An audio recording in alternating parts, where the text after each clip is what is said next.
Hi everybody.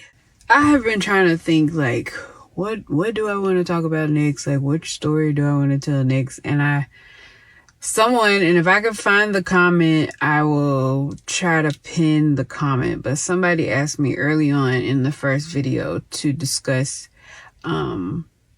my experience or my encounters with angels and demons, and so I figured maybe that's what we would do. So anyway, let me tell you about one.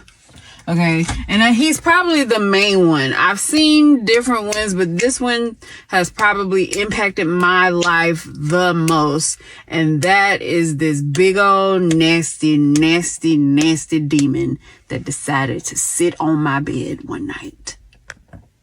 Okay, so later at another time, I'll tell you all reluctantly, because I'm a very private person, but I'll tell you guys about my time in witchcraft. But I'm no longer in witchcraft. I don't practice any of it. I am a child of God. I have accepted Jesus into my heart. I'm filled with the Holy Spirit, and I still have all of my spiritual capabilities. But at the time of this particular story, I had walked away from the faith. I had walked away from all religion, because there was a time where I considered different religions and I studied them and I tried to practice some of their things and blah, blah, blah, blah, blah. A whole nother.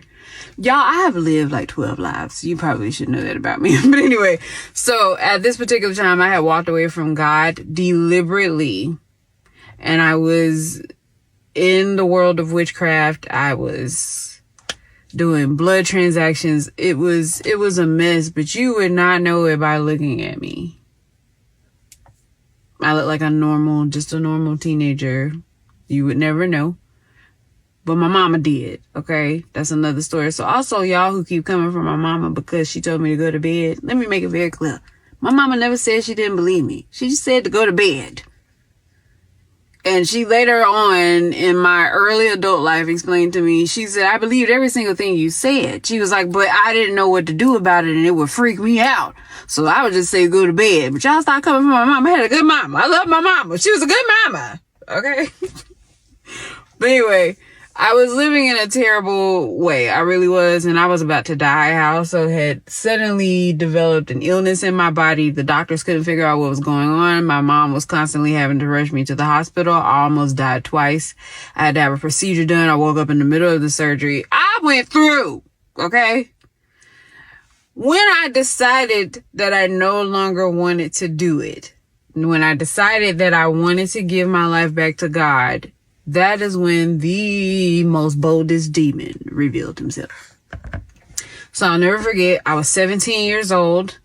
I was in the bed and the lights were off. The house was asleep because it's the middle of the night. I was in school at the time, so I had school the next morning. And then I feel a very, very, very heavy presence just sit on the edge of my bed.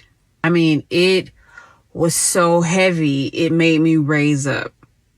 I turned my light on and there was a creature sitting there. Okay. And I do mean a creature. He had the body from the neck down. Ladies, you know what I mean? The perfect physique. I mean, buff, chiseled. He was fine. Body down. Okay. He was very much so in shape. He had on tailored clothing. His pants were tailored to his body. He had on a button down with a tie, but he also had on a tailored vest. He didn't have a jacket. It's just a vest over the button down with the tie and the pants. And then he had some sharp shoes, but his head. How big was his head? I can't even, his head was huge because he had the head face of a man, but his ears, he had like 2 or 3 different types of ears. They were all animal ears. So he had like regular ears, and then it was another ear, and then it was something else. And then he had these massive horns that just spiral. What's the animal where it's like, you know how old they are based off of their horn? He had several circles. I mean, his head was ginormous. And he sat on the edge of my bed. As a gentleman, he crossed his legs. He put his hand across his lap. And he just looked back at me. He just turned and looked at me.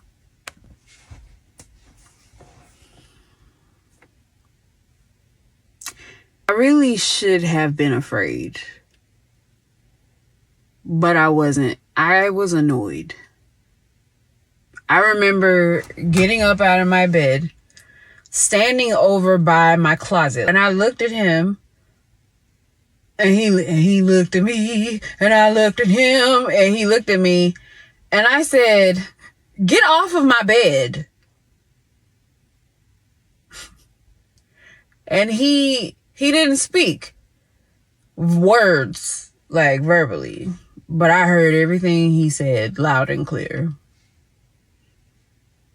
And he told me, he said, "This is my bed, and this is my room." I said, "Oh, no, it's not. Get out of my room." I opened the door, and remember, my family is asleep. I put my family through. My family is asleep, okay? And my bedroom was right next door to my parents. I opened the door and I'm yelling, "Get out of my room." And then I was like, and matter of fact, don't just get out of my room. Get out of my mama's house. I'm like yelling at him. I yelled at him. He walks out because I wasn't backing down. I was like, "Get out of my room. This is not your room." He gets up and I escort him down the steps. This is a tangible footstep, pump, pump, pump. And I opened the door, the front door of my parents. Well, by this time, I was in the 11th grade. And my mom and my dad had both climbed up in positions in their job. And we were living in our first house, like our first house that they owned. And they had an alarm system. My dad still has it, where if you open the door, it beeps and it says all kind of things. And so the alarm was on. I opened the door and the alarm went off. So that woke my parents up because they had a keypad in their bedroom. My mother comes out as I'm escorting this thing out of my house, out of my mama's house. When she comes to the steps, she looks over the steps. She was like, "What are you doing?" I said, "Ma, can you go in my room? I need to tell you something." She's like, "Okay." She goes in my room. I closed the door and I tell her, I said, it was a big old nasty demon sitting on the edge of my bed. And he said that this was his bed and this was his room. And I had to tell him to leave. And then he didn't want to leave. And so I'm telling her everything. And she's like, My mom goes, "What do you have in this room to make him think that this is his room? You must have something in here that belongs to him."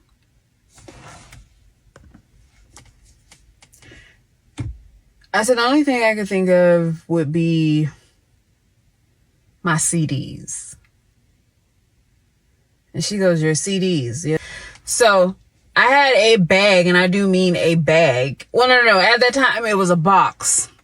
I had a box full of music, and I work in the music industry, which I'll have to tell you. When I say I got stories.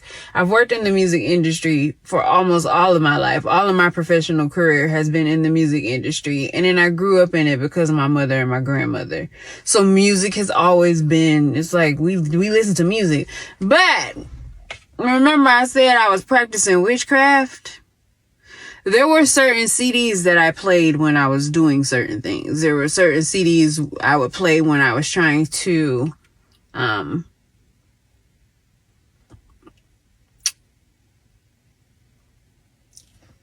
going to use the word that's coming to mind, shift consciousness. But I don't think I knew that that's what I was trying to do then. But anyway, I still had those. I was also in a relationship, which was terrible. And in that relationship is where I did a blood transaction.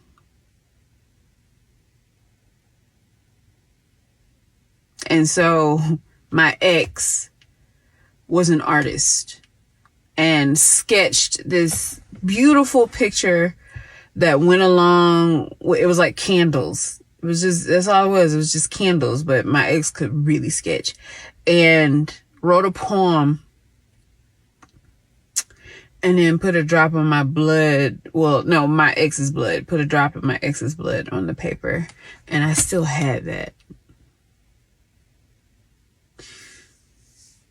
We also used tear magic. And so I had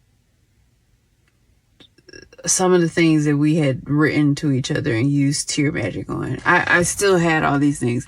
Even though my ex and I were no longer together at that time, I had rededicated my life to God. I was living for God. I wasn't entertaining any other thing. I had just, at 17 is when I came back to the Lord, and I was very serious, but I still held on to that stuff. And when my mom said, "What do you have in here that it belongs to him?" And it was that bag full of stuff. And I'll never forget, that was when I was like, my mama really, really rocked with me. She really rocked with me. I told her, I said, I have to burn it. I can't throw it away. And I can't risk it going to someone else. And I knew that because I had practiced magic. So I knew what would happen if those things were in the hands of someone else. And so my mom helped me burn all that stuff. Sure did. That's where the bag came in. She was like, put it all in a bag. And when I say it was so much in that bag, I was like, wow. And we burned it. And my mom prayed with me while I, released things that still had to be released, because, you get saved, right?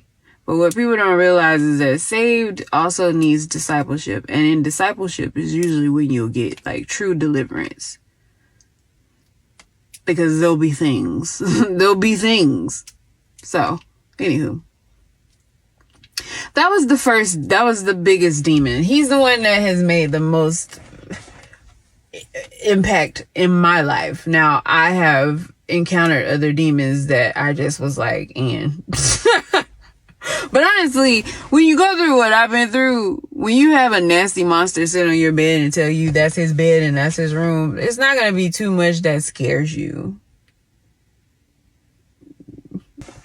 So this is that story. I gotta get used to telling y'all my business.